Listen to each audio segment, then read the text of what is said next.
Dobrý deň. Súťažíme o 2 vstupenky na celodenný seminár Marka Džirasu v Banskej Bystrici, ktorý prebehne dňa 13.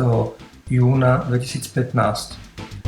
Celkovo sa nám prihlásilo 45 uchádzačov, ktorí budú zaradení do tohto zlosovania. Pristupujeme ku generovaní náhodných čísiel, takže vyhráva poradové číslo registrácie 3 a 12. Takže je to pani Noščáková Ľubica a pani Jandurová Anna. Gratulujeme.